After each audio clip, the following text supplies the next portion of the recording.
Yani affedersin, onunla işini bitirip bir kenara atacağına ya gidersin Red Light'a. Buraya göre de fahiş bir fiyat değil, 50 euro. Lahey'de 35 euro.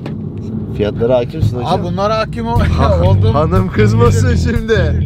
Sen fiyatlara iyi hakimsin. Ya yok sen... Ne diyorsun? Sen mesela geldin ya buraya. Sen 2 aydır ilk kez Amsterdam'da yaşadın. Yani 2 aydır buradayım ama çoğunluğu çalışarak geçti. He. Yani çok fazla fırsat bulup gezemedim açıkçası. Ama Şu an ama hafta sonları gelip böyle takılıyor mu? genellikle. Tamam işte. Bir tane arkadaşım var burada, samimi bir arkadaşım. O da fırsat bulursa gelip. Tamam. O zaman yine de yaşadın yani sen de. Yani işte en azından Amsterdam'ı gezdik, öyle söyleyeyim. Nerelere gittiniz? Abi biz Red Light, yemek, köye Kamerayı gittik. kullanmadın inşallah. Kullandım ya. Harbi mi? Aynen salak. Çıktılar da tam hani böyle bir çıkar gibi oldu, kapan. Direkt alıyorlar çünkü. Kim ne? Evet, hiç sorgusuz sualsiz biri gelip kamerayı alabiliyor yani. Bildiğim kadarıyla öyle. Beni öyle uyardılar. Dediler ki hani Red Light'ta sakın video çekmeye falan çalışma. Elinden telefon çekip alırlar. Hani kimseye derdini anlatamazsın. Şaka yapıyorsun. Evet. Sakın çekme. Onların panik butonu varmış abi. Yani Onu biliyorum. hani bastığı anda polis geliyor. Hayır o ama şey ya, panik butonu bence kamera için değildir ya. O hani daha hayvanlar içindir yani. Bence sen de çok emin olmadığından ne olur ne olmaz. Haklısın. Ama 2 ay beni- mı oldu senin Batu geleli? Tam 2 ay oldu ya. Ben Mart'ın son haftası geldim buraya. Mayıs'ın son haftası. Sen nasıl geldin? Hangi vesile? Ben iş teklifi aldım buradan. Şans. Bir sene Ne şans, kesinlikle kovaladın ama sen. kovaladım. Ben şey yapmadım demiyorum ya. Hani Hayır çok güzel bir şey ama hani. durduğum yerde bana gelmedi. Evet Ben o LinkedIn'den önemli olan o yani. gördüğüm her ilana başvurdum. Bu headhunter mı diyorlar, ne diyorlar, hani yetenek avcısı. Bütün onlara mesaj attım, CV gönderdim. Hani asla şey olmadı yani, durduğum yerde bir anda önüme bir imkan çıkmadı. Uğraştım. Baya sen peşine düştün, hatırlıyorum ya. Aynen. Peki sektör ne? Nasıl? İşte yani aslında finans ve muhasebe ağırlıklı diyeyim. Denetime devam. İnsanlar, herkes İngilizce konuşuyor. Burada zaten herkes İngilizce konuşuyor. En kötü konuşan benimdir büyük ihtimalle. Nereye gidersen git İngilizce bir kere konuşuyorlar. O mükemmel. İngiliz gibi konuşuyorlar bir de. Ya rahat, ya bilmiyorum ama benden iyi konuşuyorlar yani. Ben şeyi merak ediyorum bak, sen 2 sene falan şeyde yaşadın, Türkiye'de çalıştın ya, artık ne 2 sene, kaç sene çalıştın? Ben 5 seneye yakın Türkiye'de çalıştım. İç denetçi olarak. Önce dış denetçi olarak başladım 2 sene. diye bir firmada, uluslararası bir firma, büyük bir firma ama köpek gibi çalıştırıyor. Yani tam anlamıyla köpek gibi çalıştırıyor. Ne cumartesi ne pazar var, öyle söyleyeyim. Ondan sonra iç denetime geçtim. Normalde hani böyle bir iş teklifi almak için iç denetim çok olası değil. Ya senden dış denetçi olmanı bekliyorlar, bağımsız denetçi. Yani Big Four diye geçen en büyük hani denetim firmalarında çalışmanı bekliyorlar. Ya da yazılımcı olmanı bekliyorlar açıkçası. Benim işte bugün buluştuğum samimi arkadaşım da yazılımcı. 3 sene önce kadar geldi. Adam burada yani. Evini aldı. Arabasını aldı. 3 yılda. 3 yılda abi. Yani evini aldı dedim, evi tamamını almadı tabii ama en azından mortgage'a girdi. Ve ödüyor yani. 1000 euro evi ödüyor. 30 sene sonra evin sahibi olacak. Peki Türkiye'deki yaşam, çalışma hayatıyla buradaki çalışma hayatıyla fark ne? Ya dürüst olmam gerekirse burada beklediğimden daha çok çalışıyorum. Yani Türkiye'de Şaka yapıyorum. Türkiye'de daha az çalışıyordum. Hayır. Kesinlikle değil abi. Çok ayrı bir dünya. Orada cumartesi, pazar dahil günde en az 16 saat ortalamayla çalışıyorsun. Evet. Yani 8 hafta pazar günü 12 saat çalıştığımı biliyorum. Pazar günü dahil. İstifa etme sebebim zaten buydu. Burada da normalde 9-5 çalışıyorum. Ama 7, 8, 9'u buluyor genellikle işten çıkmam.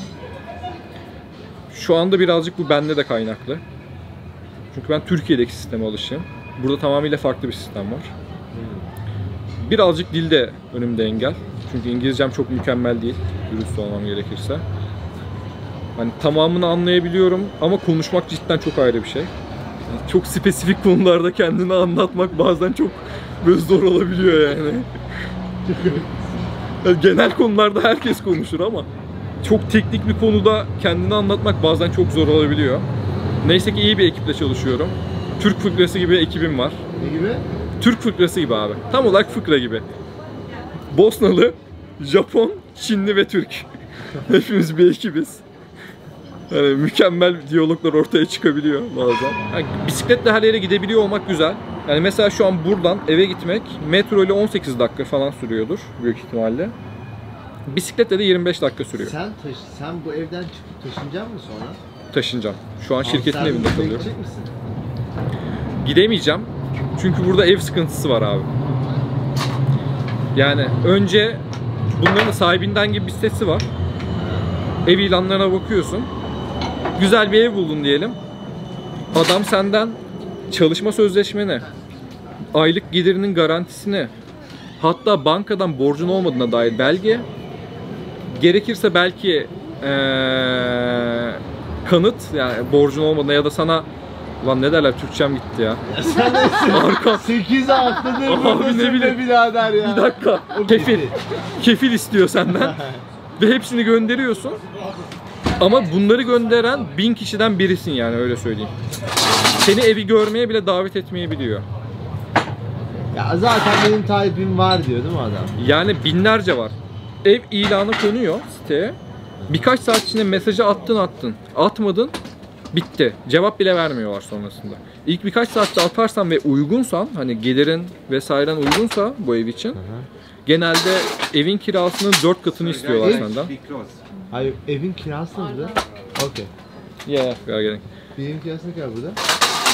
Yani 1+1 eşyalı bir ev istiyorsan 1500 Euro'dan başlıyor. Ve gidiyor yani. Evet. 1500 Euro'dan başlıyor. 1500 Euro'dan başlıyor ve herif sana diyor ki ya 3 katı ya 4 katı kadar gross gelirim olacak ki sen bu evi tutabil diyor. Şaka yapıyorsun. Amsterdam için böyle, hani çevre iller için birazcık daha tabii yumuşak bir şey ama. Batu'nun evine gideceğiz. Batu benim çocukluk arkadaşımdı. Çok hızlı bir giriş yaptık. Biliyorum. Ona da bir daha sorularımızı sorarız. Değil mi Batucuğum? Kesinlikle. Sorular gelir. Ya mesela bisikletimiz olsa tramvaydan daha kısa sürecek. Bisikletle Aynen. 21 dakika, metro ile 24 dakika sürüyor. Tamam. Batu'nun evine gidiyoruz yani. Sokak yemeklerini denedik abi Amsterdam'da. Ya sokak yemeği dedin de patates yiyorlar abi. Evet. Kızartıyorlar, patatesi yiyorlar.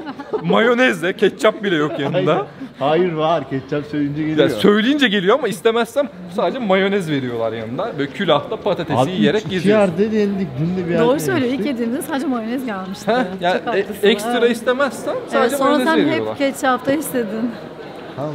Mayonez de güzel mayonez ama. Boş mayonez değil öyle. Güzel, fena değil. Buranın farklı. Bir kendine has bir havası var mayonezinin ama. Aynen. Haklısın bak. Ama birası güzel. Çok farklı kendine has Heineken'i nasıl? biraları var. Heineken'i su gibi Heineken bira yapmış. Akıyor. Yani Türkiye'dekine göre çok farklı. Bilmiyorum. Bana öyle geldi en azından. Evet. Gençler ve daima genç kalan insanlar. Batu'nun evindeyiz. Mehmet hocamın bizi almasını bekliyoruz. Mehmet hocam birazdan gelecek. Birlikte dedik ki abi, o dedi ki birlikte hani bir şeyler yapalım abi hocam. Biz dedik ki ben Hollanda'yı o kadar çok senin kadar da bilmiyorum. Dedim bu sefer sendeyiz. Sendeyiz. Bizi götür gittiğin yere. Şimdi Mehmet hocam gelecek birazdan. O bizi alacak. Görüşmek üzere. İyi eğlenceler. Kendine iyi bak. Kendinize iyi See you, goodbye. Sen de demek ki Amsterdam'da oturup 2 bira içmekte varmış başkanım. Biri söylese inanmaz. Görüşürüz, akşama görüşürüz. Batu hocam, Güzelbahçe'den benim arkadaşım. Asansöre basmadık, o ayrı konu. Aynen, şeyden, bir tek mahalleden, benim çocukluk arkadaşım. 1 ay mı 2 ay önce mi Amsterdam'a taşındı.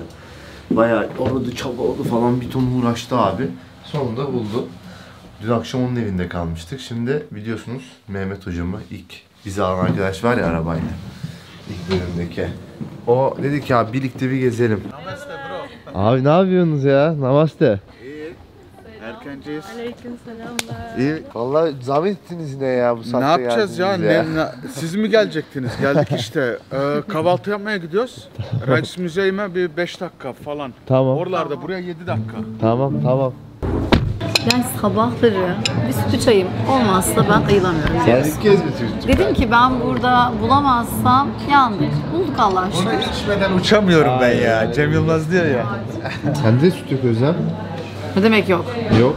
Ha, önce çay koyacağım, sonra sütü getirecekler. Hiç hoş olmadı. Sütü getirecekler şimdi. Ben görüyorum. Yan masayı kestim. Yan masa ne söylediyse ben onu söyledim. Hepsini mi koymam gerekiyor? Biraz öğreteyim. Arkadaşlar. Tadına göre. Kahvaltılarımıza ufak ufak hemen tadına bakıp sonra biz yumuluyoruz çünkü bugün daha çok işimiz var. O zaman tadalım. Hocam başlayalım. Ben bunun bir tadına bakmak istiyorum. Aynen. Sıcak tost ekmeği normal. Sana özendim, ben de yiyorum. Aa. İçinde hocam bunun bir şey var. Peynir, kaşar var, yumurta. Bu ya. Onu bilmiyorum, bir deneyip Bunu tadayım. bilmiyorum ama. Reçel tarzı bir şey var herhalde. Reçel var. Nasıl? Tatlı tuzlu. Evet değil mi? Reçel var ama tatlı, güzel. Güzel, Bir değişik. sütlü çayı bak bakalım tadına nasıl? Ezem hocam. Yoksa bundan sonra hep sütlü mü içeceğiz çaylara? Allah var ağzının tadını Güzel mi? biliyor bunlar. Bu arkadaşlar Ben ağzı- şekerli seviyorum onu ya.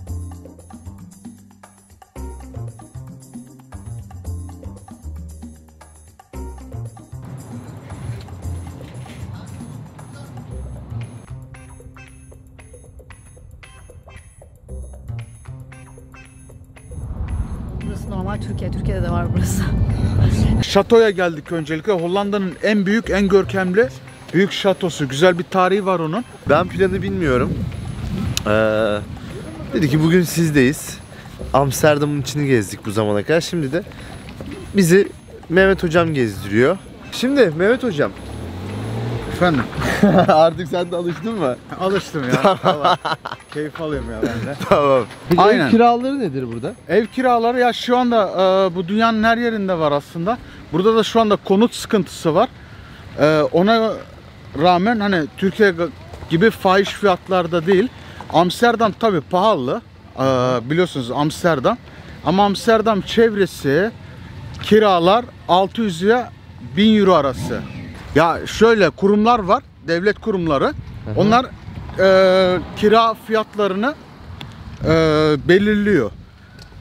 Ya bizim mesela sokakta bile yani öyle kafana göre bir kira şey yapıp veremezsin dedi. Anlatmıştım sana, ekspertiz gelir eve bir fiyat biçer. Şu evde şu kadara oturulur der. Komşun da o kadara o fiyat civarında o evi vermeli. Ha. Yani sen aynı evde 1000 liraya yanındaki evde 2000 liraya oturamaz. Öyle bir dünya yok. Bir iki gün tabii böyle bir kendimi sokakları Amsterdam, o herkes mutlu, gülüyor, eğleniyor. Biz de tabii şaşırıyoruz abi. Hani ulan herkes mutlu olur yani. Teyze geçiyor mutlu. 3 tane çocuk bize de içiyor mutlu. 2 kadeh çakışıyorlar mutlu. Herkes çok Mesela- huzurlu burada. O nedenle de Cebinden telefonu çıkar diyorlar mesela. Alsın abi, onun da hakkı var. Ondan sonra neden telefon? İnternet bankacılığı var. Her şey internet üzeri gidiyor. Bu lüks değil artık. İhtiyaç. sen şey gibi oldun. Halkın Sesi programı. Ya yok. Bu arada Mehmet hocam doğma büyüme Hollandalı. Yani ama Türk. Yani annesi babası Türk. Ama Hollanda doğma büyüme. Hollanda iki tarafı çok daha net görebiliyor. Şimdi biz burada genel olarak her yeri, her ülkeyi olduğu gibi değerlendiriyoruz. Biliyorum eski takipçilerden yani bizim kemik kitle bilir. Ben gittiğim ülke abi neyse o. Şimdi bak burada da insanlarla konuşuyoruz. Niye söylüyorum? Evet. Tekrardan söyleyeyim. Çok güzel. O Asya kültürleri, daha kaos yerlerini seviyorsunuz ama abi biz de mutlu olmaya hakkımız var. Gençler, vizyonumuzu arttırmamız lazım. Bazı konularda bizde niye yok demeyi bilmemiz lazım. Ya Hani- arka planda Tesla model araba geçiyor. Türkiye'de lüks oluyor. Burada lüks değil abi. Burada adam taksi niyetine kullanıyor zaten onu. Taksiler bile Mercedes. İlginç. Şimdi şatonun oraya doğru geldik. Bu şatonun adı ne hocam? Kastel de Haar diyorlar buraya. Yani Hollandaca. Haar da saç demek bu arada. Onun ne ilgisi var anlamadım. Rothschild ailesini bilirsiniz belki. Rothschild. Bu dünyayı yöneten 6-7 aile var. Rockefeller var. Bir de Rothschild var. Bir aile daha var. Rothschild'ın birinci jenerasyondan bir kadın var. Helen diye. Tamam. Bu şatoyu bu kadın sonradan alıyor. Bir Hollandalı önceden inşa ettirmiş bunu. Bir savaşta yıkılmış bu kale. Sonra o Rothschild'ın o birinci jenerasyondaki Helen geliyor bunu tekrar yaptırıyor. Bulamadım. Zübeyde güvenlik. Şimdi Züheyde sen bunun nasıl bir okulunu okudun? 2 senelik bir okul oluyor, güvenlik okulu. İstesen 3 senede yapabilirsin. Bunun değişik bir seviyeleri de var. 2. seviye var, 3. seviyede yükselebiliyorsun. 3. seviye mesela güvenliğin bir üst oluyorsun, koordine şey yapabiliyorsun. Başka güvenlikleri yönetebiliyorsun.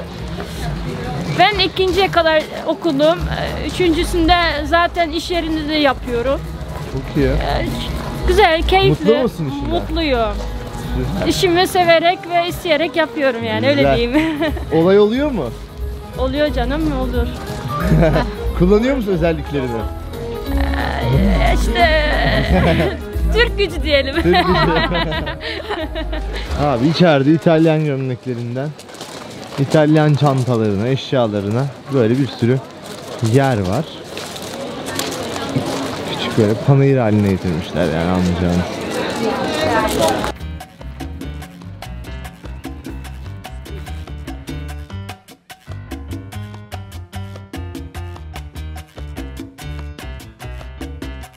Anlayacağınız burası bir festival alanı. Biraz burada vakit geçireceğiz. Sonra başka bir yere gideceğiz. Siz de bu ara etrafı biraz görün. Tatlı bir yer yani nihayetinde. Vücuduna göre şey yapıyorlar. Ne Hangi renk kıyafet üstüne uyar diye şey yapıyorlar. Bakıyorlar. Oha, renge bakıyorlar abi şuradan. Bakın. Ben bunu yaptırmak istiyorum şu. Buradan şey var. Nasıl buradan bakıyor, ona göre şey mi? Şey, yüzüne hangi renk daha güzel uyar diye. Ortaya çıkartıyor muhtemelen. Oha. Sana uyacak olan renk, kıyafet, etek mi ya da elbise mi de pantolon mu da. Yüzüne bakıyor, oradan bir renk seçiyor, dikiyorlar. İngilizce'de Özlem Bey'de gibi oldu. Söyledim, anlaştım. Ben de alabilir miyim dedim. Ne dedin? Can I have it too? Ne dedin? Ne dedin söyle? Can I have it too? Can I have Can I have it too? it to ne ya? Ya bu yani. Bundan alabilir miyim? It to ne? Bir tane yapacağım. Translator yazıyordu. Tüy yok. Hayvanda tüy yok Arda. Ne kadar değişik bir hayvan ya. Tüy yok hayvanda. Amerikaans Australië. Oh, okay. Tüy yok. Amerikan teryosuymuş, kılsız. Konuşacağım şeylere Ne bakıyorum. diyeceksin? Sana ne? Söyle bakayım. Söylemem. Söyle bir söyle. Söylemem. Hadi Allah aşkına, ne diyorsun şimdi ya? Ne istiyor? Şimdi şatonun içine gireceğiz ya. Tamam. Orada ilgimi çeken bir şey olursa hani Tamam. bunun hikayesi nedir ondan sonra? Ne zamandan beri burada? Bunun hikayesinde ne demekmiş? Daha tam giriyordum işte sen yakaladın.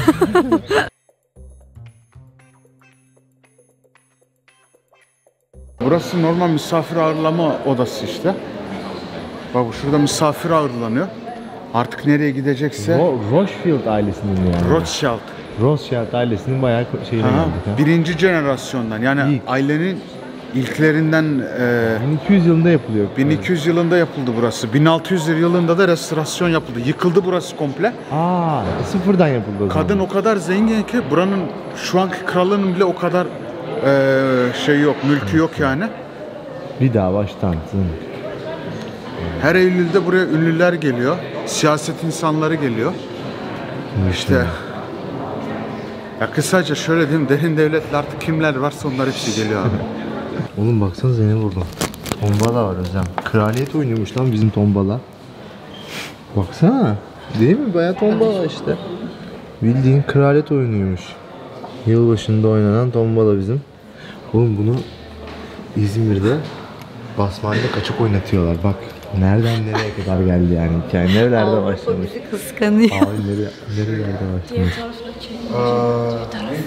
Tombala. Tombala burada şey mi? Nasıl? Bildik bir oyun mu? Bilinir, bingo diye bilinir burada, bingo. Türkiye'de tam Çok tatlı bir oyuna benziyor. Öğrenmek isterdim bunu. domino bu. Şey mahyon, senin mahyon var ya. Eski İngiliz oyunu ya, çok iyi bak şunlar. Aha mahyon. Çin herhalde, Çin oyunu. Eski oyunlar. Başka neler varmış? Bak poker oynuyorlar abi. Poker, eski oyunlardan. Poker çipleri falan var. Bak şurada. Oradan bir kare. Şunlar fiş. Aynen poker için. Burası misafirhane, işte yemek veriliyor burada. Bu masayı büyütebiliyorlar. 35 kişilik yapabiliyorlar. Baronla baroneze, yani şatonun sahibi kadın erkek karşı karşıya oturur. Ne kadar önemliysen o kadar onlara yakın oturabilir misin? Yani orta sandalyeler çok önemliymiş. Abi bakar mısınız?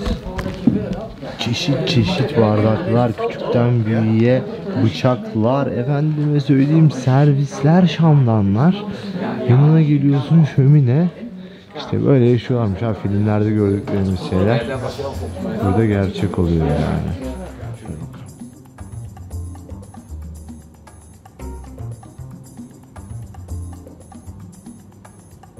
Burada çalışan bir insan. İşte Utrecht'te ben ortalama bir iş yapıyorum. Geldim. Migros'ta kasiyerim düşün. Buranın Migros'unda kasiyerim. Tamam. Normalde de işte çalışıyorum hani. Günlük 8 saat çalışıyorum. 5 gün boyunca çalışıyorum. Hafta sonlarım tatil. 1600-1700 alırsın full Aldım. çalışırsan. 600 kira dedik. 300, 200-300 de şey dedik. Ama kasiyer olan insanın da merkezde aslında işi yok yani. Burada oturmasını gör. Burada full öğrenci yani. Trenle gelir gider. Heh. Peki ya burada kasiyer bile buraya 15 dakika uzakta yaşar, güzel yer içer, eğlenir. Aylıkta en azından bir 300-400 euro bırakır herhalde. Rahat bırakır. Rahat. Değil mi? Seyreder. Tabii. Tabii. Burada hatta yemez içmez yurt dışına tatile çıkar. Değil mi? Baksana çok güzel yer. Peki şey soracağım. Burada mesela fikrim var mı emin değilim ama mesela mühendis maaşı nedir? Hollanda'da ortalama aşağı yukarı yani tam net olmasa da 3,5-4,5 arası. euro. Öğretmen? Öğretmen 2700 alır. 2700-3200. Güzel. Ondan sonra peki burada ne sor, hangi meslek dalı? Var mı aklında olan şu meslek dalı şu kadar alır diyeceğin şöyle aksini? Valla bir otobüs şoförü aynen. 2500 euro alır.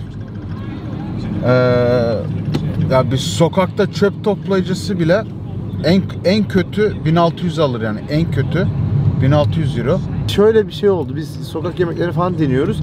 Her biraz daha işte alt meslek dalları denilen yerlerde Suriyeliler daha fazla görmeye başladım. Türkçe bilen insan Suriyeliyiz falan.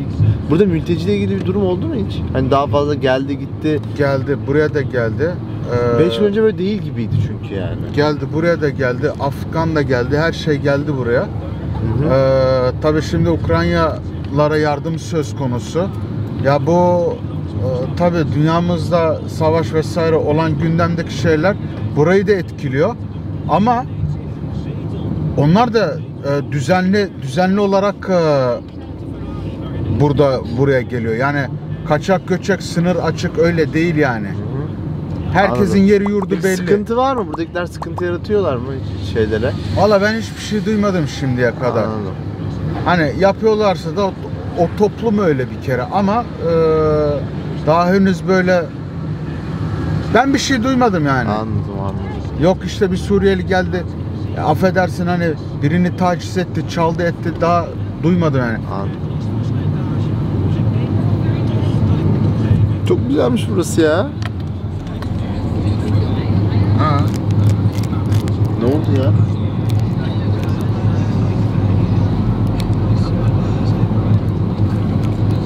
Şöyle bir yere oturabiliriz buralar. Bakın burada her yer çok güzelmiş abi zaten. Bu şehirde.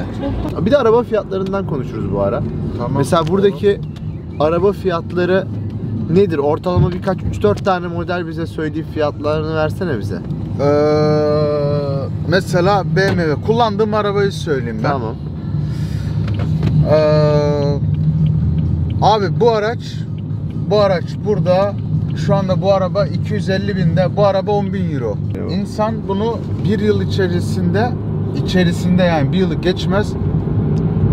Bir yıl çalışarak burada öyle düşünün artık. Hani burada hep arkadaşlar birim onları unutun. Tamam mı? Ne kadar saat çalışarak neye sahip olabiliyorsun? En önemli nokta bu. Çünkü birim deyince işler karışıyor. Ben şimdi Türkiye'de farklı birim, burada farklı birim ama tek ortak bir şeyimiz var. Zaman. Herkes kendi zamanını satarak bir ürün alıyor ya. Burada ne diyor adam? Bir yıl çalışırsın diyor. 200.000 kilometrede kaç model bu araba? Bu araba 13 model. 2013'ten Aha. bir BMW alırsın diyor. 3 seri sıfırı kaç para burada? 66.000 euro. 5 seri sıfır ne kadar? Onu da 80 yap hadi. Peki Clio aldım. Clio. Bende Clio var. Clio Türkiye'de. aldın. 55.000 euro da ona da. 50.000 euro. 50.000 euro Clio. Aha. Clio sıfırın... 50.000 euro. He. 50.000 euro da iyi para lan. Fena Öyle. değil. Türkiye'dekiyle aynı fiyatı. Clio kaç para Türkiye'de de? 400 bin lira falan oldu Clio. Değil mi? Ama işte 400.000 tamam. Tamam. Da 50.000 euro. Hani Tamam evet öyle bakınca hani şey olarak bakınca ama adam 400.000'e hani ne kadar bir sürede sahip çalışıyor. olabiliyor, Evet, kazanabiliyor. Ben 50.000 euroya ne kadar da sahip 3 yılda 3 yıl çalışarak bir BMW sıfır alırsın. Ben öyle söyleyeyim size. Ama yemeyeceksin, içmeyeceksin yani. Ha öyle mi diyorsun? Yani 5 yıl yiyip içip BMW alırsın o zaman bir tane. aynen. Tamam 5 Alırsın. yıl yiyip içip. Alırsın yani harmansardan savurmazsan olur ya tabi 50.000 euro da az para da değil yani Tabii canım. bakarsak 3 yılda güzel bir zaman yani 50.000 euroya sahip olmak için ama tabi biraz tutumluluk da önemli. Peki öğrenciler mesela burada araba mı alır?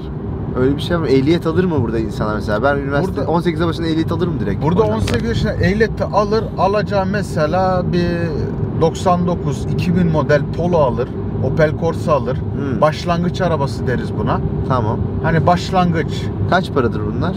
1000 euro, 900 euro, 800 O 2 ay 3 ay çalışır bir araba alır kendine. çalışır. Babası hediye eder hatta. Ailesi hediye eder. Anladım. Kendi de alır. Ben şey gibi görüyorum. Dürüstlük ülkesi gibi burası hocam. Hı hı. Ha, Herkesin disiplinli. önünde red light var. Hı hı. Yürüyorsun yani anladın mı? Dümdüz her şey açık. Evet. Coffee shop herkes her şeyi açıkça burada Ya adam gidip yapabiliyor gibi geldi bana Adam gidip Amsterdam'da ormanda yani. ne bileyim birini taciz edeceğine affedersen onunla işini bitirip bir kenara atacağına ya gidersin red light'a buraya göre de fahiş bir fiyat değil 50 euro. Yani Fiyatı Türkiye'nin 50 euro muymuş? ya, red light Yani. 50 euro. Fiyatı da baktık. 50 euroymuş. 50 euro. Lahey'de 35 euro. Fiyatlara hakimsin hocam. Abi bunlara hakim oldum. Hanım kızmasın şimdi. Sen Ya- sen fiyatlara iyi hakimsin. Ya yok sen mesela Starbucks'ta kahvenin de az Tabii çok canım, kaç şekerim. para olduğunu biliyorsun. Gittiğin Tabii için canım değil ya. de ama Bilirsin belli burada yani. yaşasan bilirsin yani. Fiyatı belli yani onların. Doğru söylüyorsun. En kötü duyarsın. Doğru söylüyorsun. İşte bu tür şeyler suç oranı yükselmesin diye. Adam gidip seni taciz etmesin diye. Tabii. Abi öyle yani. Ya şeyim her var. şeyini düşünmüş. Ya iyi bir şey mi yaptı? Şimdi orası da tartışılır mı? Tartışılmaz mı? Bilmiyorum. Sonuç olarak bakarsan arkadaşlar Herkes sonuç mutlu. olarak burada herkes mutlu, tamam mı? Herkes mutlu. Senin oyun bunun hani ben atıyorum mesela burada dinini yaşamak isteyen bir insana bir sıkıntı var mı abi? Hayır Sen- canım yok ya. Camiyi gördün kendin. Devasa bir cami yapmışlar ama kilise de devasa. Yahudinin ibadethanesi de devasa. Herkese Yeterince her herkesin şey toprak var özgürlük. Onu burada. anlatmak için. Burada her şey çok açık, çok şeffaf ve dürüstlük var abi. Herkes mutlu. O nedenle mutlu yani. Bu nedenle mutlu. Mutsuzu da bakın, mutluluğun da neden olduğuna bakın. Sonra tercihi kendiniz yapın. Her neyse. Ben bunu tamam ben bu. Ben bunu seçtim. Mutluyum. Bak böyle de bir opsiyon var. Seçmek istersen sen bilirsin. Pakistan'da da yaşayabilirsin bir şekilde istersen. Kırgızistan'da da çalışır. Amsterdam'a da gelebilirsin. Mesela Batu'nun evindeydik. Çocuk çalışmış, bakmış. Amsterdam'da yaşamak istemiş. Böyle opsiyonlar da var. Buradaki insanlar da abi böyle yaşıyor.